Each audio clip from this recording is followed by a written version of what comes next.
Aussi longtemps que l'héritier est un enfant, il n'est pas différent d'un esclave. S'il y a un héritier, il y a un héritage. Notre héritage, c'est la vie éternelle. C'est pourquoi on nous a donné un testament. Et pour que nous soyons adoptés dans ce testament, Dieu a fait un travail. Amen. C'est pourquoi il dit, tant que l'héritier est un enfant, il est différent d'un esclave. Tu es l'héritier, mais tu es un enfant.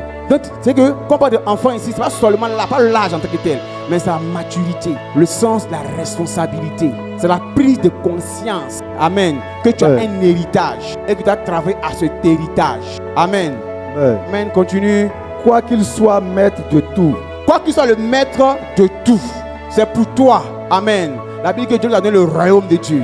Amen. Notre héritage, c'est la vie éternelle. C'est pour nous. Jésus dit que je suis venu afin que mes brebis aient la vie et qu'elles aient la vie quoi? En abondance. Il dit, je suis le bon berger. Je donne ma vie pour mes brebis. Amen. Il dit, tout pouvoir est dans le ciel et sur la terre. Je vous donne le pouvoir. Amen. Tout ça, c'est les clauses de ton héritage. Mais si tu es un enfant, tu ne sais pas de quoi il s'agit et tu ne comprends pas. On dit, viens à l'église. Tu ne sais pas pourquoi on vient à l'église. On dit, je engage mon corps. Il engage encore. La messe avant de dire il faut venir vendredi. On est venu mercredi, il faut venir vendredi encore.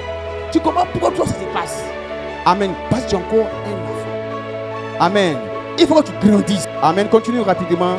Ben, il est sous des tuteurs et des administrateurs jusqu'au temps marqué par le Père. Voilà, il est gardé, il est protégé. C'est pourquoi on lui donne des commandements. Comme un enfant, il faut te brosser. Il ne sait pas pourquoi il se brosse. Il faut te laver. Il faut te laver encore à midi. Il ne comprend pas parce qu'il est encore enfant. C'est comme le prince, le futur roi, gardien derrière lui.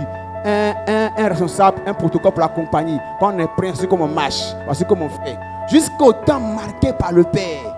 Amen. Jusqu'au temps de la maturité, au temps de la responsabilité. Et ça vient dans ton esprit. Amen. Continue.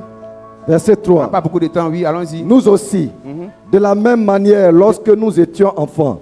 Lorsque nous étions enfants. Nous étions sous l'esclavage des rudiments du monde. Voilà. Quand tu étais païen là, tu étais un enfant aux choses, tu ne connaissais pas les choses de Dieu. Toi tu es dans l'adultère, tu penses que c'est normal. Tu as des tricher, tu penses que c'est normal. Tu te vantes, tu penses que c'est normal. Tu es un enfant, tu ne connais pas les choses de Dieu. Tu es encore dans l'immaturité, dans l'inconscient des choses spirituelles. Tu es conduit par ta chair, tu es soumis aux éléments du monde. C'est le monde qui te dit comment tu dois t'habiller, c'est le monde qui dit comment tu dois t'habiller, comment tu dois marcher, c'est le monde qui te dit. Tu vois? Je me rappelle, quand on était petit, vous êtes en 501. Le King 501. Qui connaît King 501? Alors tu entends des vrais King. 501, le bidet. Avec le Lacoste, avec le caïman. Docteur Sebago. Si tu n'as pas sa personne, tu n'es pas habitué. Si tu n'es pas sa peine. Et puis si 501 est déchiré, mais tu as pas honte. Ah, c'est moqué de toi. Donc, le 500 c'est bien dressé. C'est faux.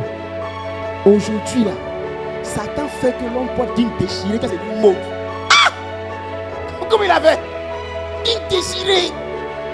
Avant, on avait honte de porter, mais Satan s'est débrouillé. Et on porte ça dans l'église. C'est une mode.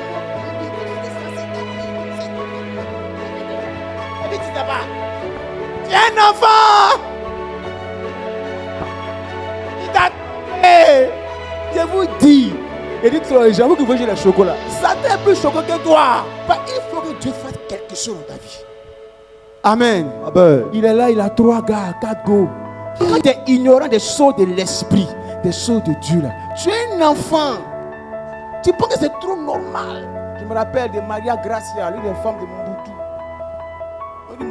Mobutu était le chef des sorciers du Zaïre.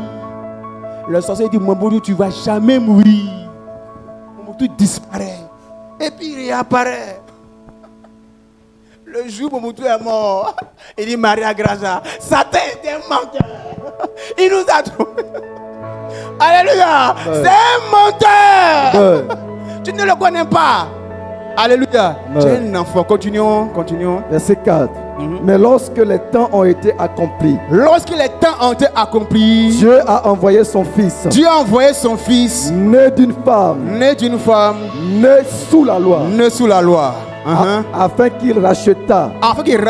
Ceux qui étaient sous la loi.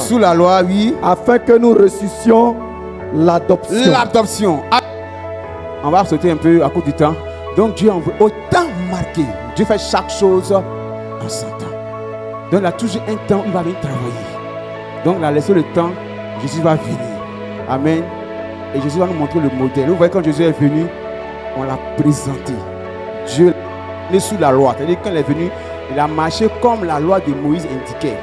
Et dans la culture des Juifs. Amen. C'est les Juifs là. Quand ton enfant atteint une maturité, tu fais fête, une grande fête.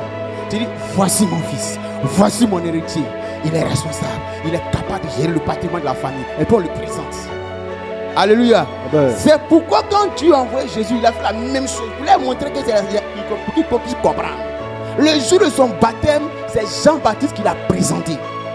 Il dit, voici l'agneau de Dieu. Maintenant qu'on l'a baptisé là, l'Esprit Saint est descendu. Et puis une voix s'est fait entendre là-haut. Dieu lui-même a dit, voici mon fils bien-aimé. C'est qu'on a dit, c'est le fils. Quand Adam est né, on n'a pas dit ça.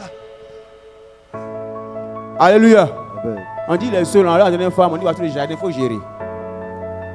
Mais quand le fils va naître, l'unique parce que c'est lui qui a l'esprit. Amen.